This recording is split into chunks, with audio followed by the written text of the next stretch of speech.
Imagine an island that does not appear on tourist maps. No hotels, no beaches, no postcards. Just rusted fences, broken labs, and pits in the sand where something deadly was buried in a hurry.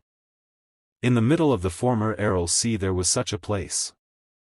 For decades, the Soviet Union used a lonely island as a testing ground for some of the most dangerous germs on Earth. When the system collapsed, the base was abandoned. The buildings remained. The graves of laboratory animals remained. And, according to many experts, something else remained too. During the Cold War, both superpowers searched for weapons that could kill silently. Not bombs that shattered buildings, but microbes that slipped into lungs and bloodstreams, turning entire populations into statistics. The Soviet biological weapons program grew into a vast network of institutes and secret sites scattered across the country. Vozrozdeniya Island, the island of rebirth, was one of the most remote and mysterious of them all.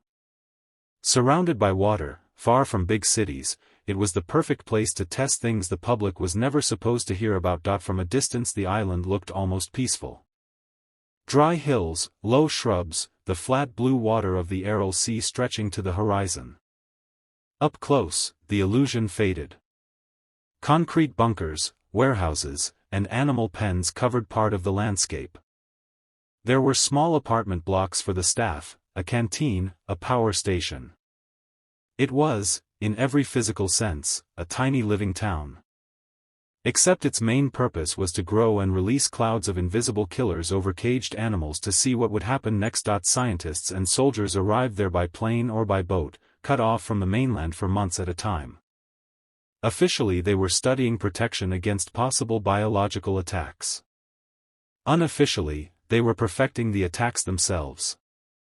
Documents and later testimony speak of experiments with anthrax, plague, tularemia, and other agents whose very names make doctors uneasy.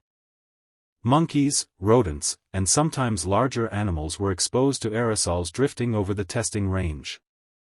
Protective suits, masks, and decontamination showers became as routine as breakfast. For the people who lived and worked on the island, life felt strangely normal on the surface. Children played near the barracks, spouses cooked dinner, radios played music from Moscow. The danger was always there, but hidden under layers of procedure and habit. You wear the right mask. You follow the correct corridor. You trust the system that tells you everything is under control. Only occasional accidents, hurried quarantines, or unexplained illnesses broke that illusion and reminded everyone what they were really dealing with. Then the Soviet Union began to fall apart. Budgets shrank, priorities shifted, orders came with less certainty. Maintaining a remote, expensive island full of secret laboratories became harder to justify. In the early 1990s, staff were quietly withdrawn.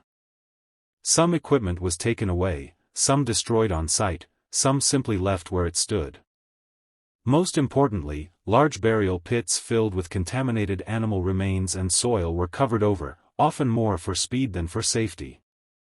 The sea around the island, once a natural barrier, was shrinking as rivers feeding it were diverted. What had been a distant speck of land in deep water slowly crept closer to the mainland every year. As the Aral Sea retreated, the island joined the shore. What used to require a ship could now be reached by vehicle, driving over cracked former seabed. Hunters, looters, and the simply curious began to approach the abandoned base. They found empty buildings with peeling paint, gas masks on the floor, rusty metal signs warning about danger. Some reports tell of sealed containers and strange equipment left in place. The isolation that had made the island safe for secret tests now turned into a problem. There was no clear line between the contaminated past and the ordinary present. International teams that later surveyed the site confirmed that dangerous spores could still be found in some burial zones, years after experiments had stopped. Emergency efforts were made to neutralize the worst of it. Burning contaminated soil, treating pits with chemicals, sealing what could be sealed. But even these cleanup operations had limits. No one could guarantee that every microbe, in every corner of sand and concrete, had been destroyed. Wind still blew across the empty pens. Dust still rose from the ground where infected animals once lay. For nearby communities, the horror of the island was not cinematic. It was a mixture of rumor and half-understood risk. Fishermen and shepherds heard that the place had been dangerous, but not exactly why. Some avoided the area. Others went closer, salvaging metal and equipment to sell. In the absence of clear information, stories spread. About strange illnesses, about dead birds falling from the sky, about soldiers who had once guarded the island and now refused to talk about what they had seen. Vozrozhdeniya Island is more than a ghost base on a dried-up sea. It is a symbol of a particular kind of Cold War madness. The belief that human beings can control forces that are, by their nature, uncontrollable. Germs do not respect borders or ideologies. They do not remember who released them first. They simply search for new bodies. By testing them in the open air, even on an isolated island, the Soviet program gambled with time itself, trusting that the wind would always blow in the right direction and that the walls of secrecy would hold forever. Today, much of the world has forgotten about that island. Tourist brochures talk about the tragedy of the Aral Sea, about environmental collapse and vanishing water, but not always about the laboratories that once stood on its shores. Yet the questions raised by that place have not disappeared. How many other sites like it existed, buried in archives and in the ground?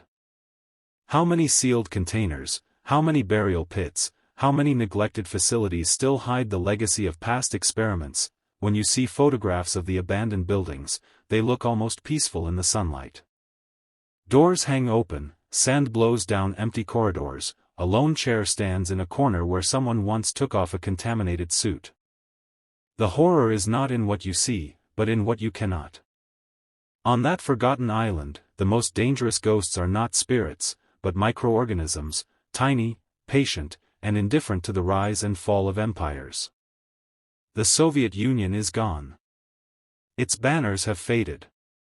But somewhere, beneath cracked concrete and drifting dust, the work it began on Vozrozhdeniya may not be entirely finished.